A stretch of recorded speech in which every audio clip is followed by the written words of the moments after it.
आप बोले ना मुझे। यहाँ पर थी, क्या बोलते भेलपुरी खा रही थी, मेरा पति साइड में था, एक इंसान आया उसने उसको गोली मार दी। यहाँ पे उसने बोला कि क्या ब्लड कहीं लगा चोट के बेटा? अच्छा ठीक ठीक बैठो, मैं कब पट्टी करता हूँ आपको। अरे नहीं नहीं नहीं नहीं, हम लोग फौज है, हम लोग बैठो बैठो, हम लोग फौज है, बैठो बैठो चलो। अरे हम लोग फौजी हैं, कुछ नहीं करेंगे, आपकी सेफ्टी के लिए आए हैं, आपकी सेफ्टी के लिए आए हैं, बैठो बैठो बैठो बैठो, आपकी सेफ्टी के लिए आए हैं, हम इंडियन आर्मी हैं, बैठो। ये इंडियन आर्मी आप टेंशन मत। आप लोग कहाँ से आए हो, कहाँ से आए आप लोग हैं? आपके बच्चे कुछ नहीं करेंगे, थोड़ा बताइए हुआ क्या ब्लड?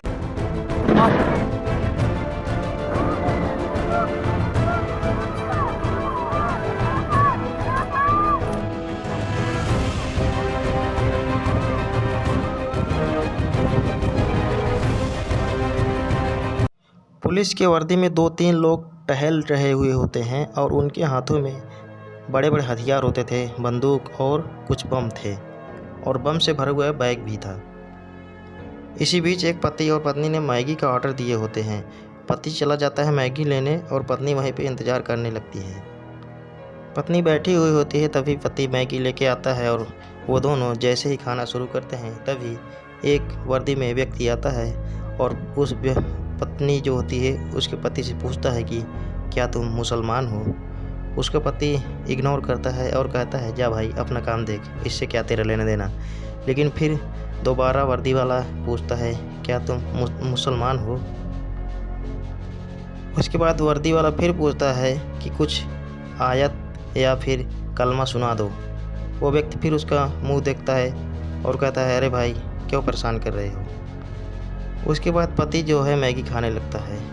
फिर एक वर्दी वाला पूछता है कि अपना नाम बताओ। फिर उसके बाद वो व्यक्ति जो पति होता है वो कहता है मेरा नाम, वो व्यक्ति बोलता है और कहता है मेरा नाम शुभम द्विवेदी है। वो व्यक्ति कहता है मेरा नाम शुभम द्विवेदी है, बोलो क्या करोगे, क्या काम है तुमको। इसके बाद वर्दी वाला गुस्सा होता है और राइफल ताने हुए तड़ातड़ पति के सीने में तड़ातड़ गोलियां उतार देता है और वहीं पे मूर्छित होकर गिर जाता है। उसके बाद जो व्यक्ति होता है उसकी पत्नी होती है, वो चिल्ला पड़ती है और कहती है ये तुमने क्या किया और हम लोगों ने तुम्हारा क्या बिगाड़ा था। अगर तुमने मेरे पति को मार दिया तो मुझे भी मार दो। लेकिन वो आर्मी ऑफिसर कुछ नहीं कहता है। उसके बाद कहता है कि मैं तुम्हें इसलिए छोड़ रहा हूँ ताकि तुम जाके मोदी को बताओ इसके बारे में। उसके बाद इस महिला का रो रो कर बुरा हाल हो जाता है और वहीं कुछ ही देर में कई लाशें गिरा दी गई, कई लाशें बिछ गई। वहाँ पे आतंकी हमला हो गया था। नमस्कार दोस्तों, मैं आपका साथी विकास आपका स्वागत करता हूँ एक ऐसी वीडियो में जो बहुत ही दुखनीय है और दर्दनीय है। ये ऐसी घटना है जो आप लोगों ने इससे बहुत सारी वीडियो देखा होगा, लेकिन आज मैं इसको विस्तार से आपको बताऊँगा। अब क्या है किया जाए, जो होनी था वो होगा। ऐसी अनहोनी हो गई, इसके बारे में हम लोग शायद सोचते ही रह गए, आखिर ऐसे हो ही गया। आज की सच्ची घटना दोस्तों मैं आपको बताने वाला हूं कि जम्मू कश्मीर का एक ज़िला अनंतनाग है, जहां का एक गांव है पहलगामा, और इसी गांव की ये सच्ची घटना है। आपको बताते हैं उत्तर प्रदेश ज़िला का कानपुर, जहां पे एक थाना लगता है महाराजगंज। वहां पे एक व्यक्ति होता है जिसका सीमेंट का उद्योग धंधा होता है। उस व्यक्ति का नाम होता है शुभम द्विवेदी। शुभम द्विवेदी 12 फरवरी 2025 को शादी के बाद अपनी पत्नी से कहता है हम कहीं घूमने चलते हैं।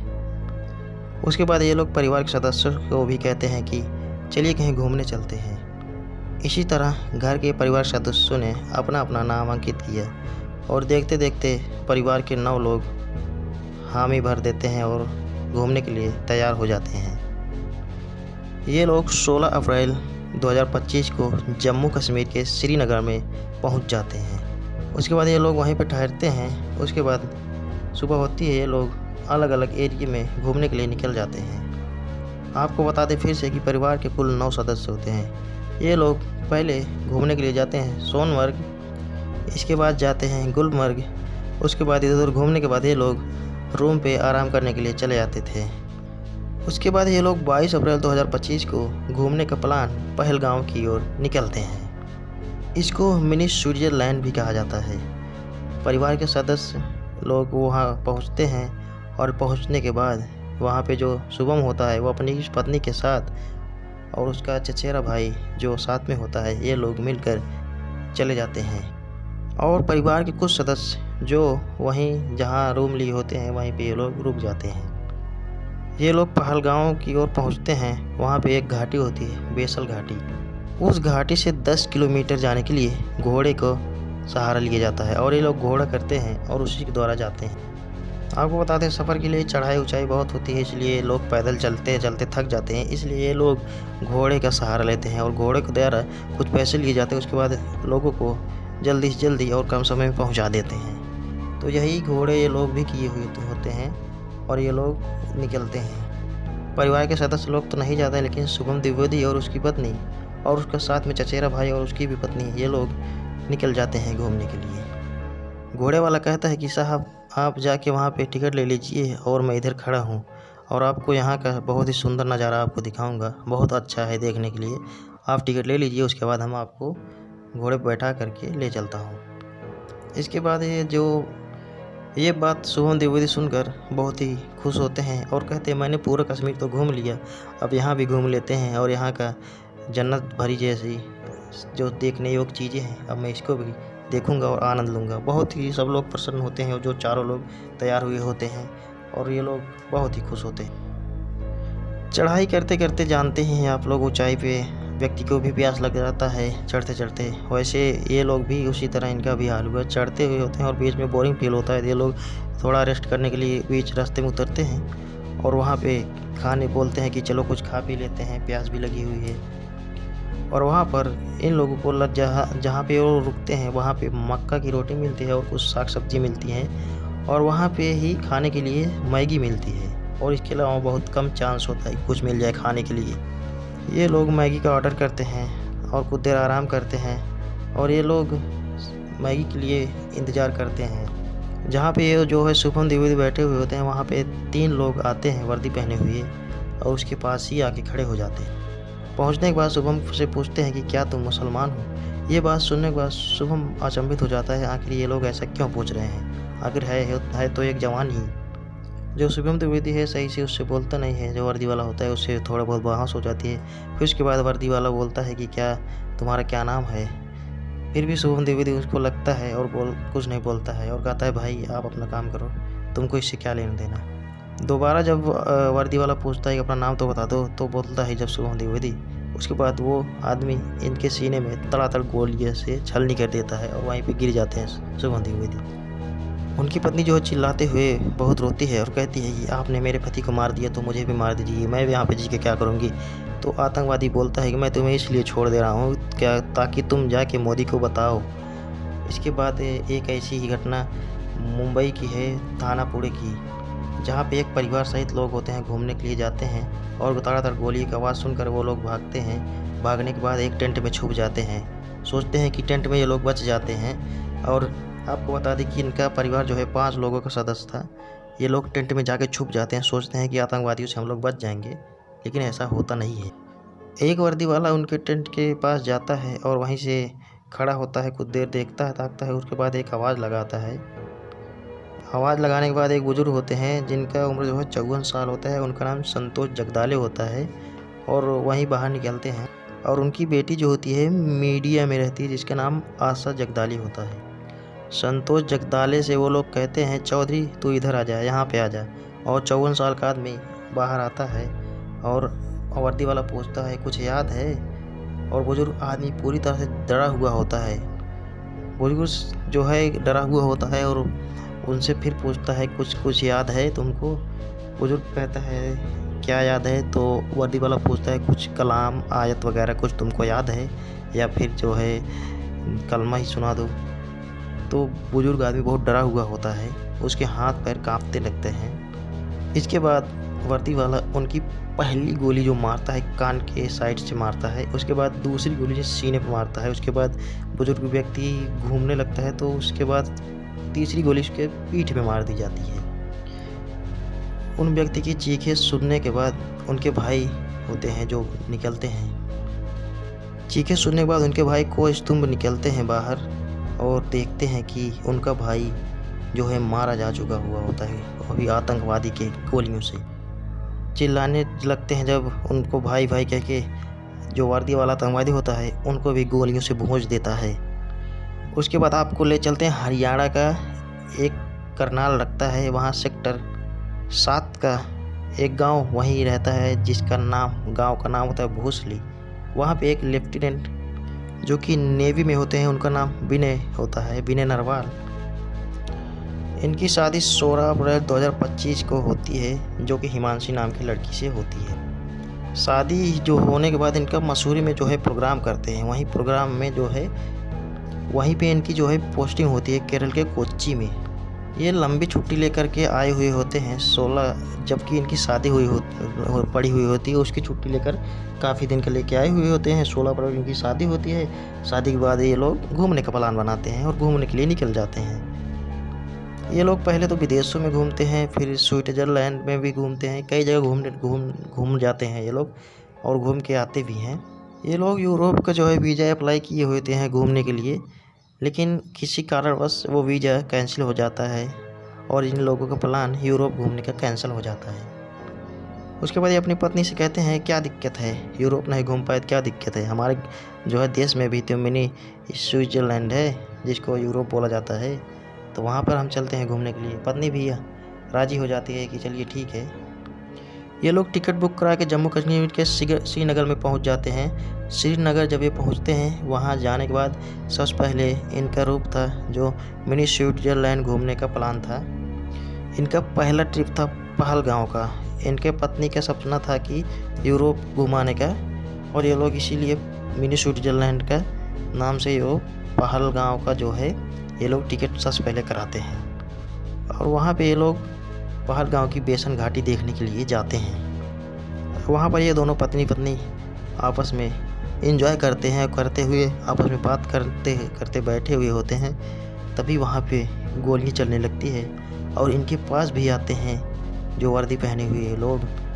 वर्दी वाला पूछता है कलमा सुनाओ, उसके बाद पूछता है कि किस धर्म से हो। ये लोग जब बता देते हैं तो वर्दी वाले इन्हें भी भूंज देते हैं गोलियों के द्वारा। और उनकी पत्नी से भी ये लोग वही बात कहते हैं जो कि इसके पहले वाली की पत्नी से कहते हैं। उनको भी कहते हैं कि तुमको इसलिए छोड़ दे रहा हूँ कि जाके तुम मोदी को बताओ यहाँ। आपको बता दें कि ये नेवी के जो अफसर होते हैं लेफ्टिनेंट, ये तो ट्रेनिंग में किए ही होते हैं। ये चाहते तो कुछ कर सकते थे, लेकिन बात क्या थी समझे आप कि ये जो आतंकवादी लोग आए थे ये लोग पुलिस की वर्दी में आए थे, इसलिए ये व्यक्ति कंफ्यूज हो गए। जो नेवी अफसर होते हैं ये लेफ्टिनेंट, ये इन वर्दी वालों को देख के कंफ्यूज हो जाते हैं और इन पुलिस वाला समझ के इन पर भी कोई हमला भी नहीं कर सकते थे। लेकिन अचानक गोलियां बारी होने लगी तो इसमें उनको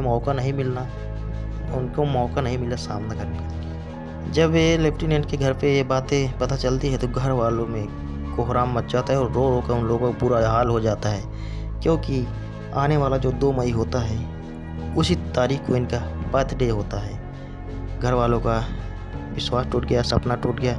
घर वाले काफ़ी दुख में हैं, घर वाले परेशान हैं। आखिर आतंकवादियों द्वारा उनका बेटा मारा जा चुका है। इसके बाद एक नई कहानी इसी में शुरुआत होती है, जो कि अनंतनाग ज़िले का पहलगांव का एक व्यक्ति होता है जिसका नाम सैयद आदिल हुसैन शाह। दरअसल ये रोज़ अपने घर से निकलता है और जहाँ पर ये सैलानी जो इनके वाहन जहाँ पे आके रुकते हैं, यात्रियों के जहाँ रुकते हैं, वहाँ पे इनके जो है सैयद आदिल हुसैन के घोड़े जहाँ रुकते हैं वहाँ पे ये लोग नौकरी करता है। सैयद आदिल हुसैन वहाँ पे जो घोड़े होते हैं उन्हीं के जो होते हैं कस्टमर जो होते हैं उनको जो है पकड़ने के लिए वहाँ पे काम करता है। मतलब यात्रियों को पकड़ने के लिए काम करता है। मतलब जैसे सवारियों के लिए ये आदमियों को पूछता है कि आप कहाँ जाना है, कैसे जाना है, उसी का डीलिंग करता है ये व्यक्ति जो है लोगों को लुभावनी बातें देकर कहता है कि मैं आपको घुमाऊंगा, पूरा एरिया आपको घोड़े से घुमाऊंगा, आप मेरे साथ चलिए, आप मेरे घुड़सवारी पर चलिए, मैं आपको यहाँ का पूरा नजराना दिखाऊंगा। इसका यही काम हुआ करता था। ये व्यक्ति रोज़ अपने घर से निकलता है और पर्यटकों का जो है घुमाता है और वहीं से जो कुछ से पैसा मिलता है उसी से इसका खर्चा चलता था। ये व्यक्ति रोज़ इसका काम था यही। आदिल हुसैन 20 तारीख को निकलता है और वहाँ पे एक यात्री को पकड़ता है और उसको घुमाने के लिए कहता है। जो टूरिस्ट होते हैं वो उनको पहुंचाने से पहले ही गेट के 30 मीटर लगभग गेट से 30 मीटर पहले ही वो अपने घोड़े को खड़ा कर देता है और टूरिस्ट को पहुंचा देता है और कहता है कि मैं यहीं पे इंतज़ार करूंगा, आप लोग जाइए, घूम कर आइए, फिर आपको दोबारा वापस ले जाऊंगा। उसका जो है टूरिस्ट के प्रति जो है उनका बहुत ही प्रेम होता है, बहुत ही विश्वास होता है। मतलब टूरिस्ट को अपना भगवान समझते हैं। उनको जिस तरह से घुमाने का वादा करते हैं उसी तरह उनको वापस लाने का भी ये लोग वादा करते हैं।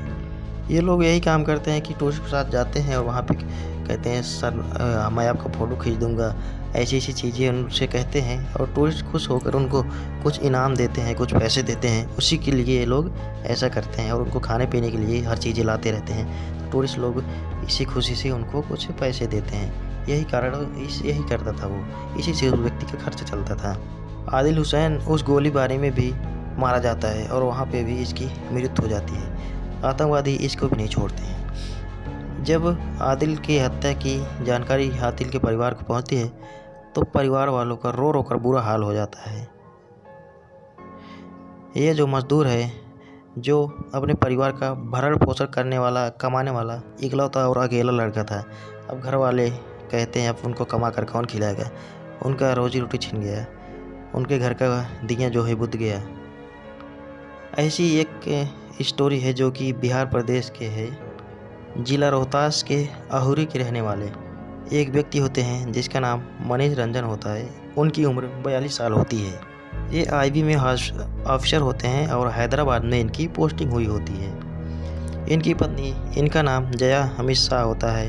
ये अपने पति से घूमने के लिए कहते हैं और ये लोग अपने बच्चों के साथ आईबी अफसर जिसका नाम मनीष रंजन होता है वो घूमने के लिए अपनी पत्नी से कहते हैं चलिए ठीक है, कहते हैं कि हम लोग घूम ही लेते हैं। अब घूमने का जो प्लान बना हुआ होता है, इन्होंने कहते हैं मैं भी देखा हूँ, फ़ोटो और वीडियो में भी, कई स्टोरियों में भी देखा हूँ, लोग जब घूम कर आते हैं बहुत अच्छा लगता है, इसलिए मैं भी चलूँगा घूमने। वो अपनी पत्नी से कहते हैं सारा सामान इकट्ठा करिए, हम लोग आज ही निकलते हैं। इनके परिवार वाले जो कि होते हैं वो पश्चिम बंगाल में रहने वाले होते हैं और लेकिन इनका जन्म जो है बिहार में हुआ होता है और वहीं पे इनकी पढ़ाई लिखाई हुई होती है।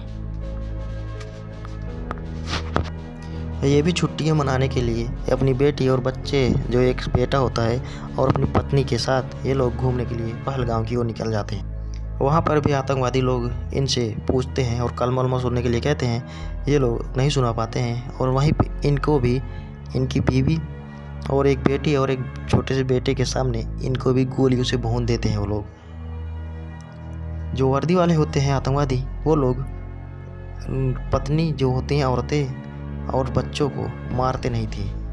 उनका निशाना यही था कि पुरुषों को मारना, और वो लोग दहशत इसी के द्वारा फैलाए हुए होते हैं कि पुरुषों को मार मार करके, और वो कहते हैं कि ताकि मोदी को एहसास हो। ऐसे करते करते ये लोग 28 लोगों को मौत के घाट उतार दिया और जिसमें से 17 लोग घायल हुए होते हैं। जब मृतकों की सूची बनाई जाती है तो ये लोग भारत के लगभग प्रदेश के हर जिलों से, हर प्रदेश से लोग पाए जाते हैं। दरअसल आतंकवादियों का मकसद था कि ये लोग पूछ कर मारते थे। उनका एरिया, उनको जो है देश, उनके नाम, जाति, हर चीज़ें जान करके ही उनको चुन कर मारते थे। जब ये घटना घटती है तो पूरे भारत में टीवी के द्वारा, न्यूज़ चैनल में फैल जाती है बातें और पूरे देश में शोक की भावना जागृत हो गई और लोग काफ़ी परेशान हो गए कि अचानक पर्यटकों के ऊपर हमला हो गया, वो भी आतंकवादियों द्वारा। देश की व्यवस्था इतनी कमज़ोर हो गई है, उनको कोई सुरक्षा नहीं मिल पाई। ये सब जो है न्यूज़ काफ़ी फैल गई और लोगों में काफ़ी दहशत फैल गई। दरअसल मैं आपको बता दूं कि पिछले जो है पुलवामा में भी जो है 14 फरवरी को जो हमला हुआ था वो भी दिल दहलाने वाली है। सेम टू सेम उसी की तरह ये जो है ये भी घटना है।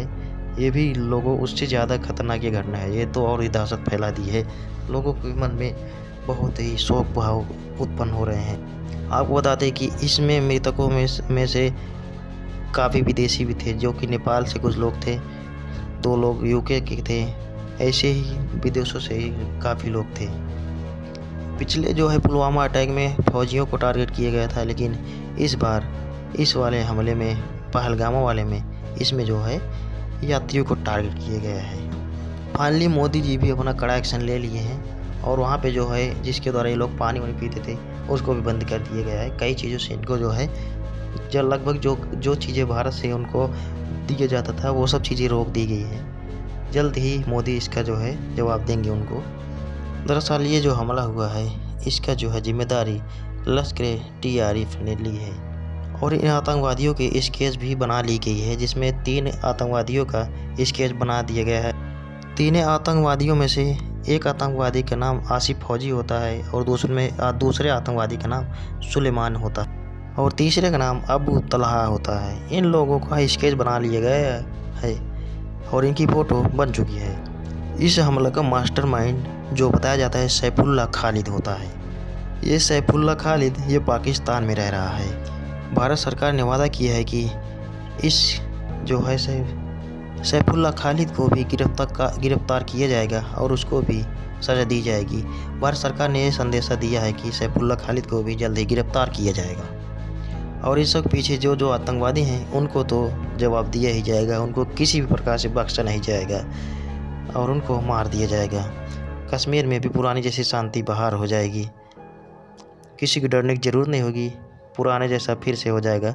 सब कुछ सुरक्षा व्यवस्था भी दी जाएगी और कोई डर नहीं रहेगा और आतंकवादी हमले का भी कोई डर नहीं रहेगा। उस पर सुरक्षा फिर से बढ़ाई जाएगी। तो यही था दोस्तों, ये घटना जो है मैं आपको बताने वाला था कि किस तरह से मारे गए हैं लोग, किस तरह से इन लोगों ने कारनामे किए हैं आतंकवादियों ने, और जो है ये लोग कहाँ से बिलोंग करते थे। मैं इसी की जानकारी आप लोगों को देना चाहता था।